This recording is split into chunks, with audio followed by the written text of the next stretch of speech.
sepakat kita sama tim. Oke, sekarang apa yang bisa kalian buat ya dengan apa modal yang tidak terlalu besar, tapi kita masih bisa dapat keuntungan.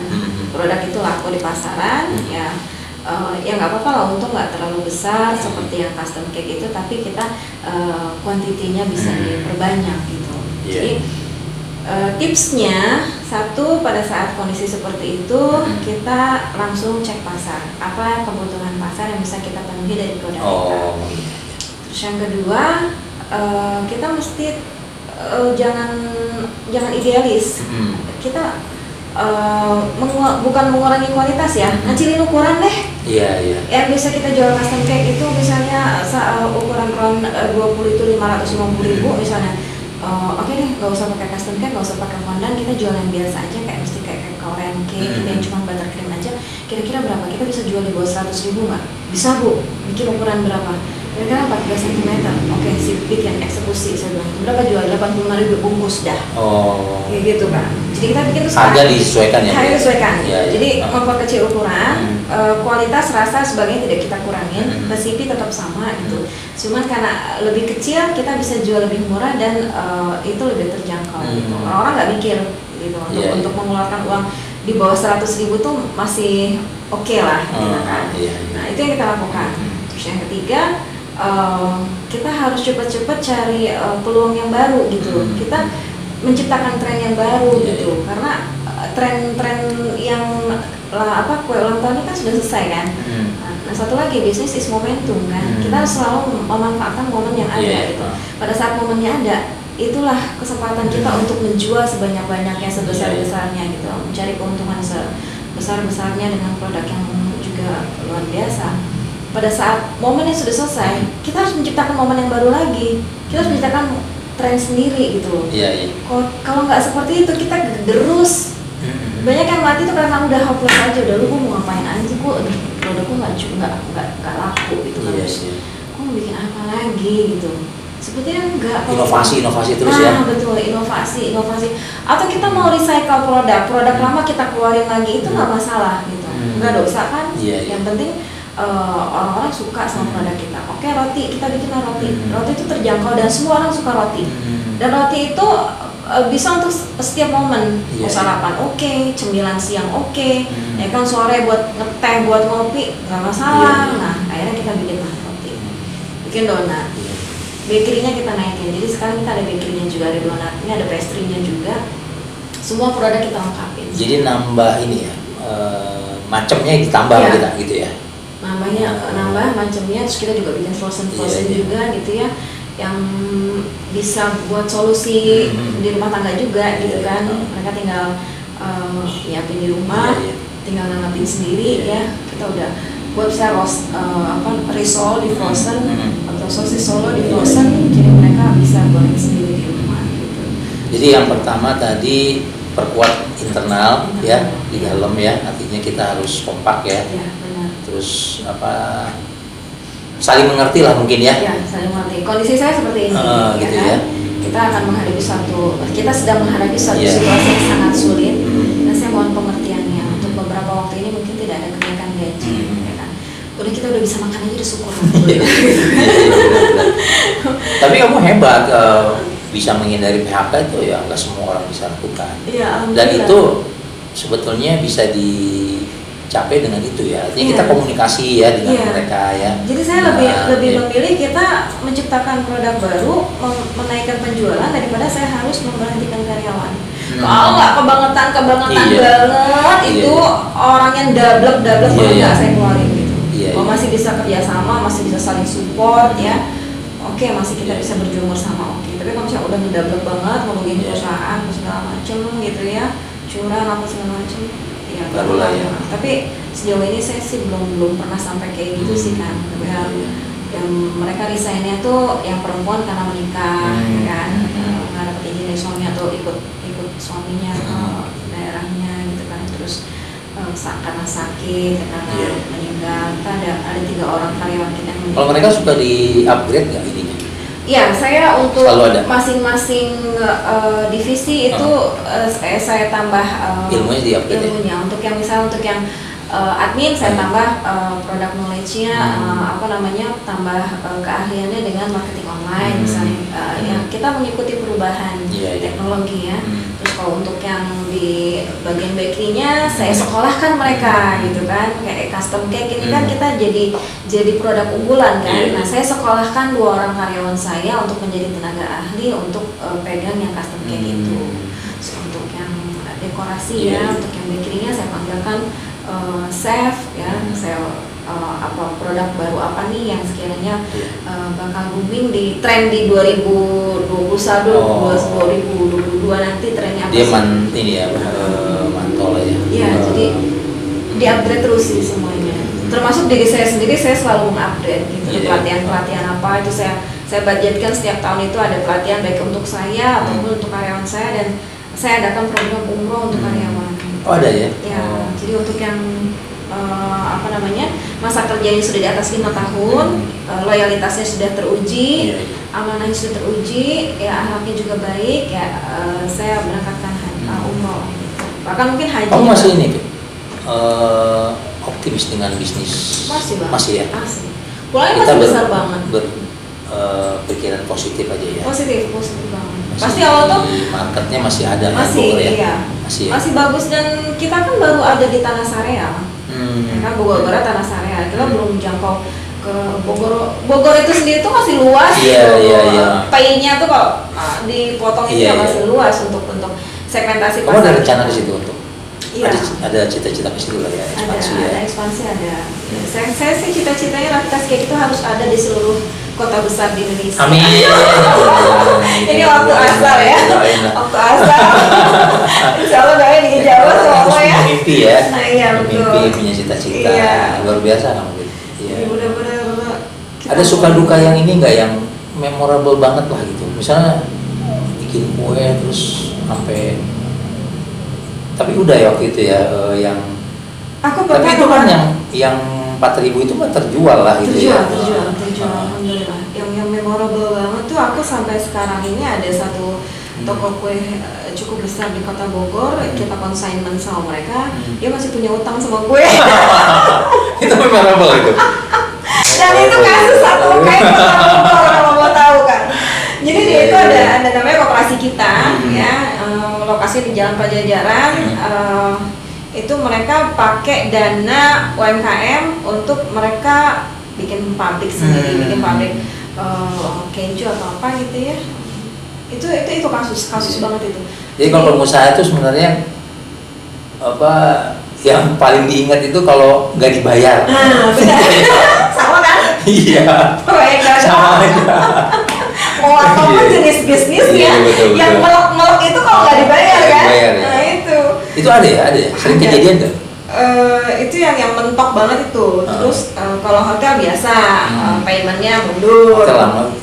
Itu udah rahasia umum lah ya gitu. Nanti kita bilang sama Kang Yuno, halo Kang Yuno, ketua PHR ini buat bantu UMKM nih pembayarannya. Udah ya, kemarin ya. Oh iya.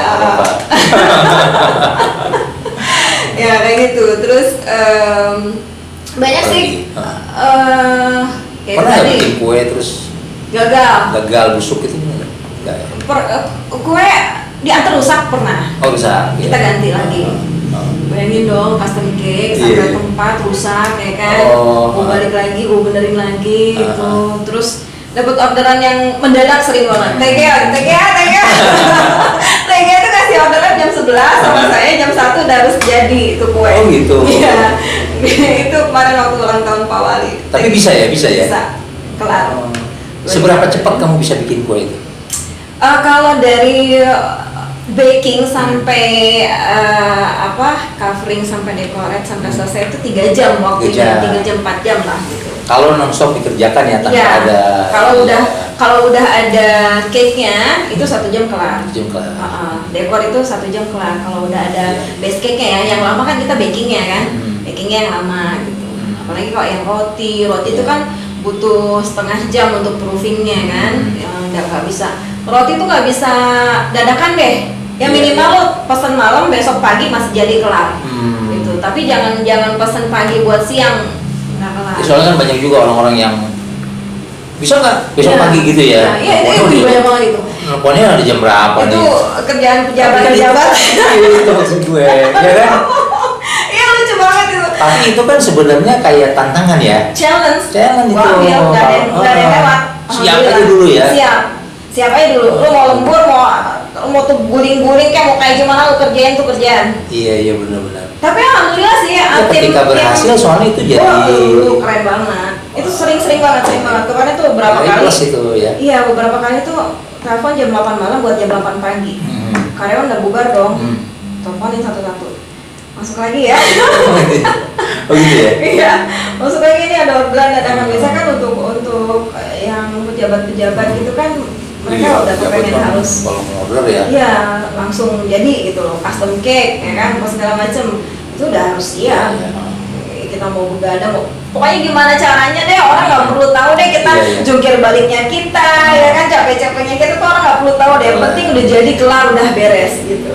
Tapi sempat nggak seperti selesai itu, sempat nggak? Nggak sih. Rata-rata selesai lah ya. Gimana caranya harus selesai? Yes. Problem solving. Iya. Itu tuh apa ya? Tantangan bisnis owner tuh itu gitu loh. Gimana caranya mereka bisa melayani keluar juga mereka bisa merangkul yang di dalam. Iya gitu. Benar ya. Aku kalau misalnya udah ada orderan kayak gitu, aku nggak mikirin untungnya kan. Pokoknya saat itu ada orderan langsung gue bagi-bagi nih duitnya nih. Udah beres. Gitu. Iya. Karena itu juga buat ini juga buat mereka gitu kan. Mereka kan harus kita hargai dong ya kan. Lembur mereka harus kita hargai, tenaga mereka, keringat mereka jangan sampai kering gitu baru kita bayar ya kan. Prinsip aku kayak gitu. Tapi mereka ini ya Pak, mungkin udah tahunan kali kerjanya ya. Jadi loyal ya. Karena susah juga sekarang dia cari kerja. Susah banget, susah. Makanya saya apalagi di industri yang kayak begitu maksudnya. Betul.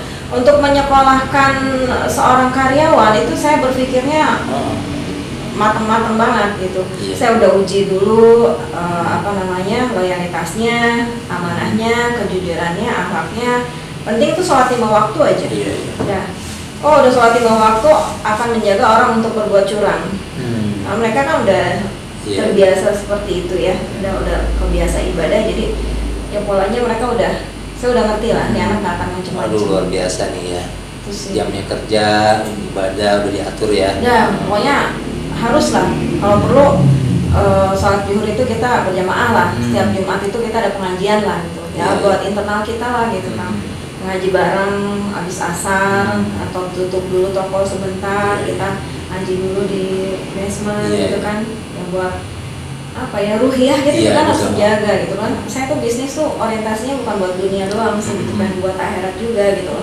Orang kerja sama kita supaya nggak gondok ya. Berkah ya Ben? Iya, aku pengen berkah buat semuanya gitu kan. Kita untuk istirahat, untuk sholat tuh kita fasilitas untuk karyawan itu saya siapkan semaksimal mungkin gitu. Mereka nyaman, ibadahnya nyaman, kerjanya juga nyaman gitu, sehingga kita mendapatkan loyalitas mereka itu dari kenyamanan yang kita berikan sama mereka gitu. Iya benar. Dan kita nggak rewel. Kalau aku sih nggak rewel kan, saya udah ada PO nih, ini kerjain, terserah kalian mau ngerjainnya kayak gimana. Yang penting pada saat diantar kue udah siap. Udah, jadi kita kasih kepercayaan sama mereka, kita kasih tanggung jawab sama mereka, sehingga mereka kita bebaskan untuk berpikir sendiri gimana caranya nih, apa yang bisa saya support supaya kalian bisa kerja maksimal. Oke Bu, siapin aja bahannya A, B, C, D. Oke, saya belanjakan sekarang. Apalagi ini Bu, ini. Oke, siap. Dah. Jadi semua dikomunikasikan lagi gitu. Enggak langsung ngedikte. Pokoknya gua nggak mau tahu ya, harus jadi. Enggak juga. Gitu ya. Enggak. Pokoknya kira-kira apa yang perlu saya siapkan supaya kalian bisa mengerjakan tugas ini dengan baik dan selesai tepat waktu. Nah itu saya share. Ya kalau misalnya mereka lembur juga saya ikutan lembur untuk nemenin mereka gitu kan. Karena kita makan bareng ya tepira sih nggak bakso ya kan. Benar ya. Ayo ngomong nggak bakso bareng. Jadi ini ya hubungan keluarganya makin erat ya. Iya. Pokoknya di Ravitasnya tuh belum ada senasib sepenanggungan. Benar. Belum ada manajemen yang aneh-aneh deh. Di Ravitasnya tuh masih yang kekeluargaan banget. Kalau orang nanya SOP sistem apa segala macam mah. Ya memang sistemnya udah kayak gitulah gitu. Ya sudah apa ya ibaratnya sudah tidak tertulis tapi sudah terekam di otak mereka masing-masing. Jadi tetap optimis lah ya terhadap bisnis ini ya. Optimis banget. Apalagi pengen ini nggak apa nyoba-nyoba yang lain gitu, ada nggak? Kepikiran sih. Ada ya. Ada, kepengen banget gitu kan, pengen jadi kontraktor. Kontraktor dalam artian sebenarnya. Pengen sih nyoba-nyoba bisnis yang lain kok, pengen banget gitu. Cuman kalau apa aja. Masih apa ya? Saya masih punya mimpi besar di Ravitas Cake ini. Masih ada beberapa yang pengen dicapai ya? Iya, betul. Di Ravitas Cake pengen. Apa tuh kayak bisa di rahasianya sedikit yang pengen dicapai dari Ravitas Cake? Pengen tadi ya, cabang seluruh Indonesia ya? Iya, di kota-kota besar lah. Yang minimal di Jabodetabek dulu lah ya. Ini dari PNM, tadi dari Dinkom. Sibuk ini ibu ini. Ada Jumat besok mau minta jadi narasumber juga gitu. Ya mungkin melihat kiprah saya di sini ya. Sebenarnya fokus doang sih ya. Sekecil apapun usaha yang kalian lakukan ya kalian bos di situ gitu kan. Dan kalau saya melihatnya gini, Fit. Jadi apa ya, eternity artinya gue kan kenal lu udah lama juga nih. Iya.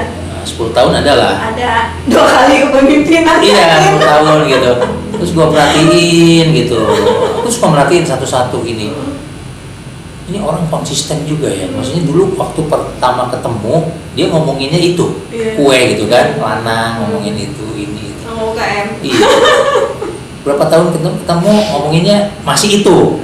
Sekarang masih itu. Jadi kan itu konsisten. Terus bisnisnya masih jalan gitu. Nah itu kan nge-track itu kan butuh itu juga ya.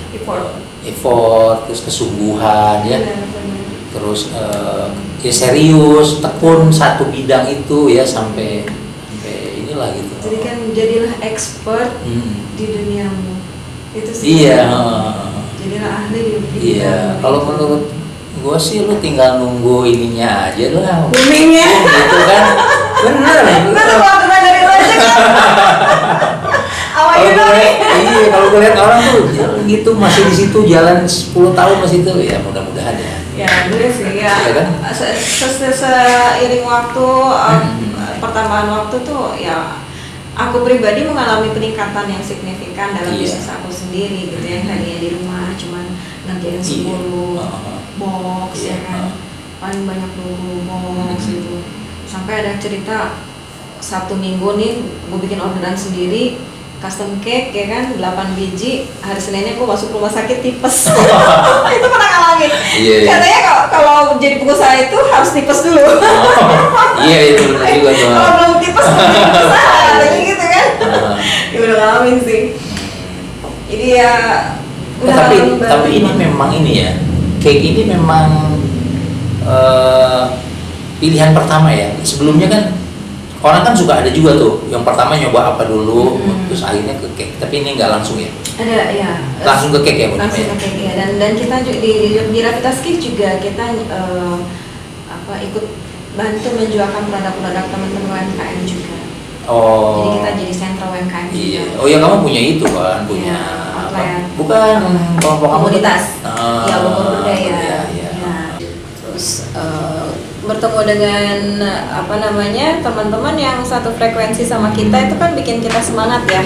Nah itu motivasi juga buat kita karena bisnis itu kita dapat jet lagnya juga, karena kita ada boringnya juga, karena kita ngerasa kok gini-gini amat ya gitu, kok gue capek banget ya, kok gue capek sendiri. Tapi pada saat kita ngobrol ketemu, apalagi kalau pas di HIPMI atau Kadin, lu gak sendiri gitu kan, lu gak sendiri, gue juga sama, kasus kita tuh sama gini, kita jadi ketawa bareng ya kan. Itu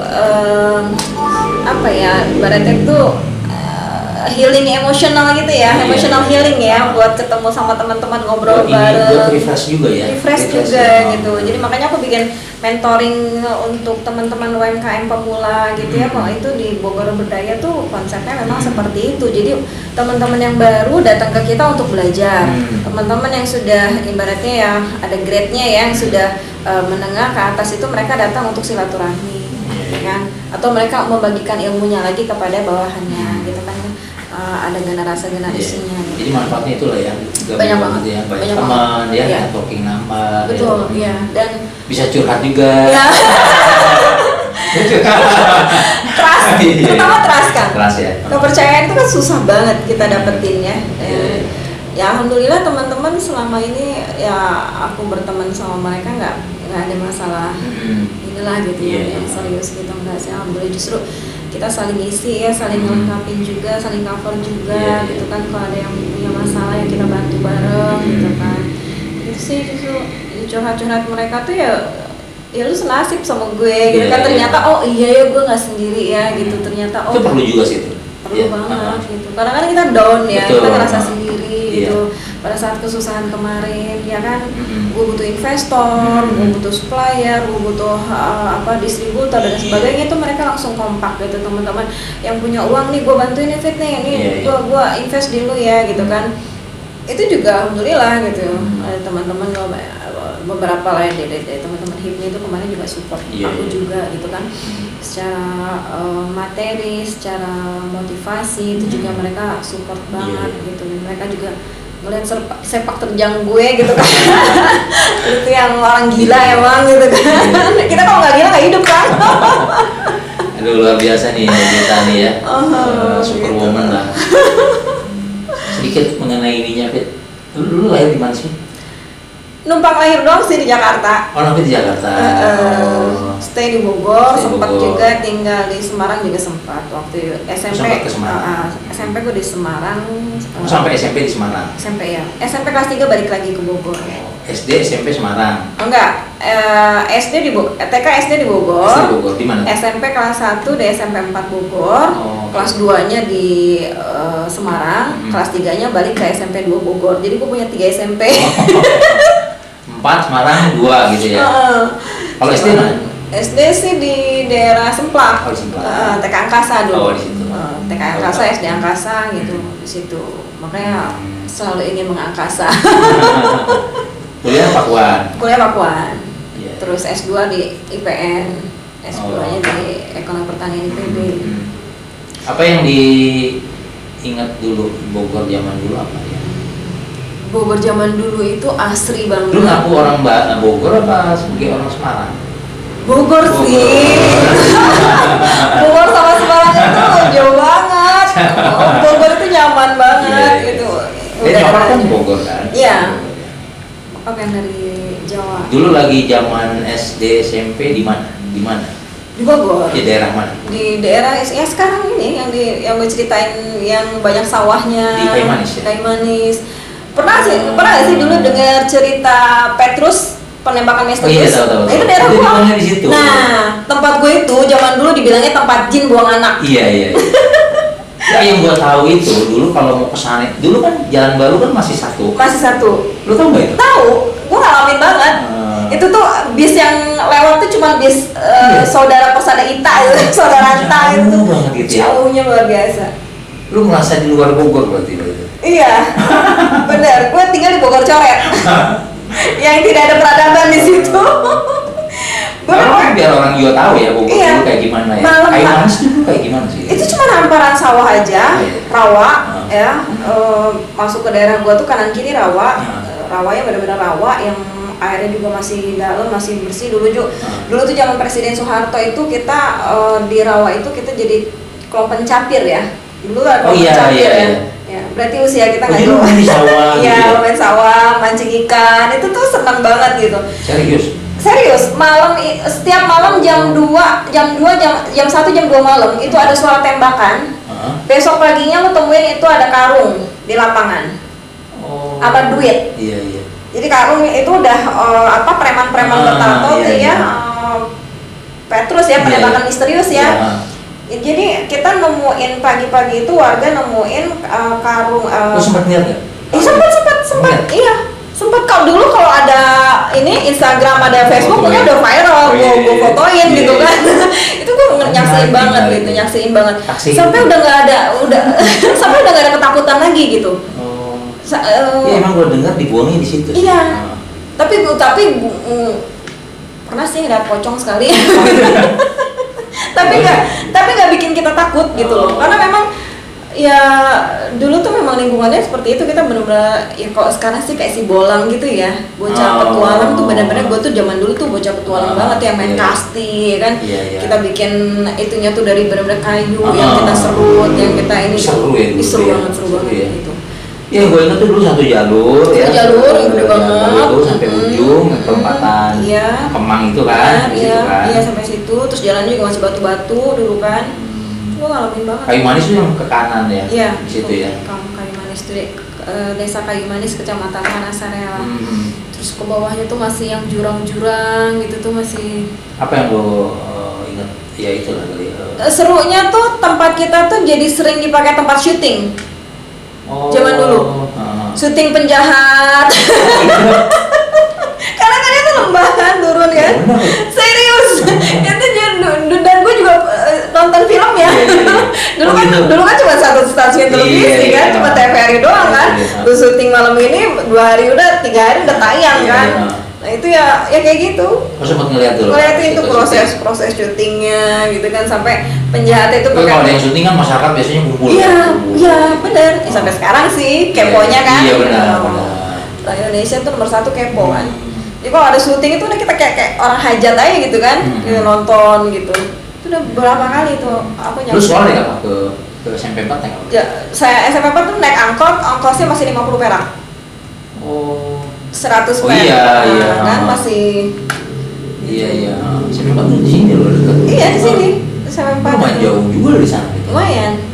Dari naik angkot 2 kali kan, Semplak, Parung ya. Di perempatan Salabenda baru naik lagi, karena kan dari Salabenda ke rumah gue jalan kaki gitu. Kalau nggak pernah sih di Semarang ngerasain nggak punya ongkos, gue jalan kaki dari rumah ke sekolah. Berapa kilo? Waktu di Semarang. Semarang. Itu juga masa-masa resesi juga tuh waktu itu. Ya pokoknya ngalamin lah semuanya. Tahun berapa itu? 90-an deh. Aku 90 itu kelas 1, 92 kelas 2, 93. Aku lulus 93 SMA lu 96, iya benar. 96 aku lulus SMA 2 Bogor. 96 ya. Oh, SMA 2 udah di sini ya, udah di Budi Agung ya? Udah. Sempat dengan Tarena. Sempat yang kabur-kaburan gitu. Bukan gue yang kabur. Tapi lu dulu masuknya murid yang baik lah ya. Bintang pelajar enggak? Juara gitu. Bintang sih enggak, ya 10 besar lah. Gue gak pinter-pinter banget. Gue baru endingnya pas kuliah, baru gue kumlot. Gitu ya? Waktu saya ngomong nggak biasa, nggak menonjol lah gitu. Cuman memang dari sekolah tuh udah seneng organisasi, ikut OSIS, PMR, DKM itu emang udah seneng dari sekolah sih. Ikut terus ya? Ikut organisasi itu dari mulai zaman sekolah tuh udah aktif. Jadi ya gitulah, maksudnya jadi kita tuh bisa luas gitu ya. Menghadapi dengan banyak latar belakang, ketemu sama orang-orang berbeda-beda. PD-nya kayak gitu. Bicara depan orang itu udah biasa ya. Dulu aku ketua PMR waktu SMA. Ketua PMR. Iya, bikin tandu. Iya benar, juara 1 deh tandu. Tomboy banget ya dulu. Oh gitu. Tomboy banget. Pokoknya naik turun gunung apa seneng banget ya waktu itu tuh. Iya. Ya kegiatan-kegiatan. Oh SMA 2 ya. SMA 2 baru masuk Pakuan. Pakuan tuh masuk tahun 2000. 2000 ya. Lulus 2000 berarti masuk 96 kan. 3 tahun setengah beres. Waduh, 3 tahun setengah mah udah. Alhamdulillah lah. Cepet lah itu ya. Kumlot lagi ya. Alhamdulillah. Makanya dari situ. Tapi itu yang itunya sih itu tuh, maksudnya jiwa entrepreneurnya tuh udah dari udah banget ya. Dari orok ya. Udah biasa prihatin. Udah biasa susah gitu. Jadi udah susah-susah tuh udah apa ya, jadi kita udah punya daya tahan yang kuat lah ya terhadap masalah gitu. Udah kebentuk lah itu mindsetnya, ini yang udah kebentuk. Mungkin orang lihatnya sekarang ya baru kita udah enak ya, teman-teman UPM yang pertama-tama gitu ya, lu kan lihat enaknya sekarang, sebelumnya kan lu nggak tahu gue jungkir baliknya kayak gimana gitu. Berarti perjuangannya lumayan lah ya dari dulu ya. Sekarang juga masih jungkir balik sih. Iya. Terus ini Pip, ngatur waktu gimana nih keluarga nih? Ngatur waktu. Sibuk banget kayaknya ya. Iya. Enggak, ibu rumah tangga aja udah sibuk. Ya anak-anak udah gede-gede sih, jadi ya. Kalau lagi zaman awal-awal dulu gimana? Awal-awal ya beresin dulu kerjaan rumah. Beresin dulu. Sarapan anak-anak, beres, mereka berangkat sekolah, baru aktivitas. Jam 5 kita balik bareng, ketemu lagi makan malam, masak. Ya biasa lah kayak ibu rumah tangga. Iya. Gitu. Soalnya gue lihat lu masak juga. Ya, kayak gitu biasa. Ya happy aja gitu anak-anak. Lebih seneng makan masakan ibunya ya kan daripada mereka jajan apa segala macam. Sampai sekarang juga kayak gitu sih, masih kadang masih nyiapin buat anak-anak berangkat malam, masih bareng sama anak-anak. Cuma kalau misalnya ada kegiatan keluar kota ya paling mereka go food gitu. Oh iya. Sabtu Minggu kerja juga gitu. Sabtu Minggu justru rame di toko. Lu standby situ? Iya. Sabtu Minggu tuh justru rame toko. Justru itu yang itunya ya. Iya. Panennya orang nyari oleh-oleh kan yang mau balik ke Jakarta itu kan lewatin toko aku. Kan masuk tol itu kan mereka mampir dulu, ya beli roti lah, beli brownies lah, beli lapis lah gitu. Kalau persaingannya sendiri sekarang ini masih ada? Walaupun di situ banyak banget saingan gue tuh ada 10 bakery gede-gede juga ya. Itu ya. Iya, itu kan ada The Paris, ada Kincir Angin, ada Michelle, ada Harvest segala macam. Tapi karena aku punya USP sendiri gitu ya, unique selling proposisi sendiri, gue nggak takut. Sampai sekarang alhamdulillah gue masih bisa bertahan gitu. Karena apa? Karena kita kan beda segmentasinya gitu. Segmentasi kita berbeda, nggak sama dengan mereka. Mereka yang mungkin menengah ke atas, gue ngambilnya yang menengah ke bawahnya lah gitu kan. Dan kuenya itu terbagi rata lah ibaratnya gitu. Dan sampai sekarang yang mungkin tingkat kecukupan orang beda-beda ya. Mungkin gue dengan omset sekian, alhamdulillah gue yang penting gue ada buat gue sama anak-anak, buat orang tua, buat karyawan tuh udah cukup. Mungkin kalau yang lain sukses mereka tuh ya berbeda lah dengan takaran kita ya. Suksesnya gue sih gue udah bisa bermanfaat untuk orang lain gitu. Walaupun sampai saat ini kalau dilihat dari sisi materi gue belum seberapa, tapi ada kepuasan tertentu di mana rezeki itu datang wasilahnya tuh dari kita gitu. Iya.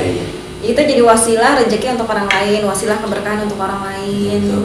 Gitu aja sih bisnis yang gue jalanin sekarang. Yakin aja Fit ya? Yakin aja, bisa aja sih kita stuck gitu ya. Cuman kan ya memang rezeki dari Allah datangnya gitu kan. Cuman kan wasilahnya karena kita ada toko ini, kita bisa berbagi di situ, kita bisa ngasih hidup orang-orang di situ, orang-orang yang kerja juga sejahtera dari hasil usaha kita di situ gitu kan. Jadi ya prinsip gue sih gitu.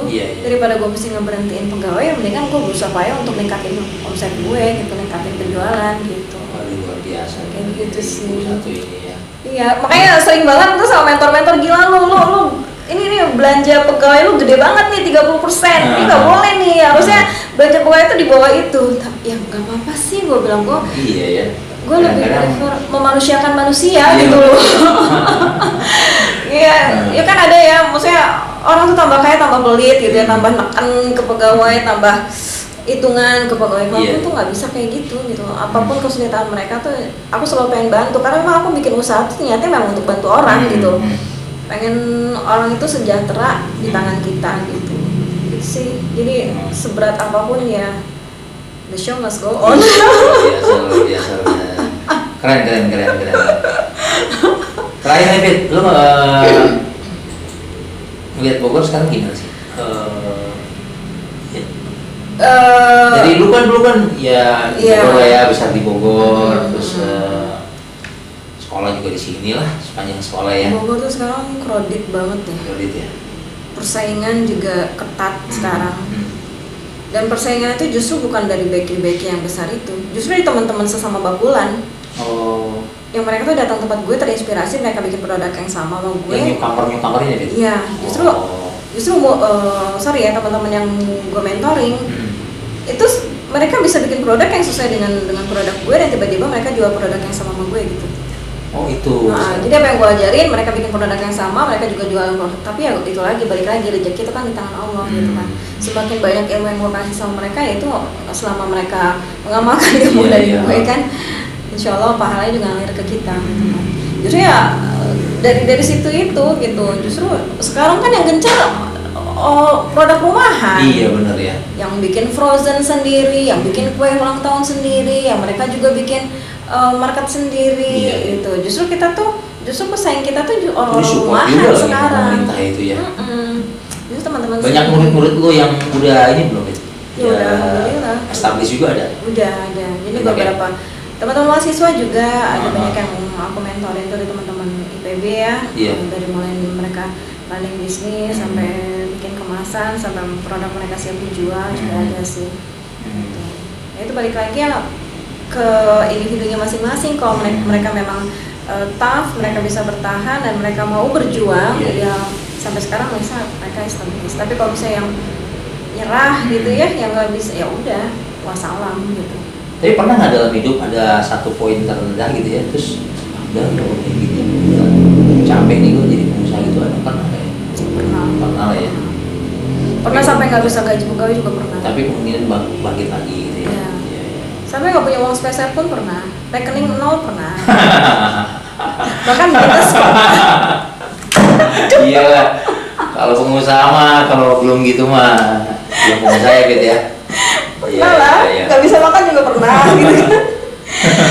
Pokoknya prinsip aku, ya nggak apa-apa lah gue nggak makan, yang penting pegawai gue makan gitu aja kan. Terus supaya rebound itu gimana biasanya kalau ya? Untuk menimbulkan semangatnya itu gimana biasanya? Biasanya kalau aku lagi terpuruk, aku lagi jatuh banget tuh aku diem dulu. Aku nggak kemana-mana kan, just stay at home aja.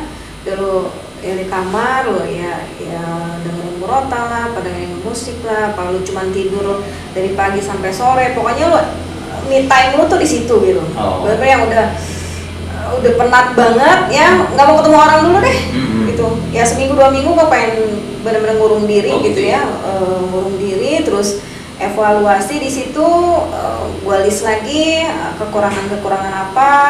Cita-cita yang belum tercapai apa, yang harus disyukuri itu apa. Nah, kembali temukan syukurmu, temukan rasa syukurmu.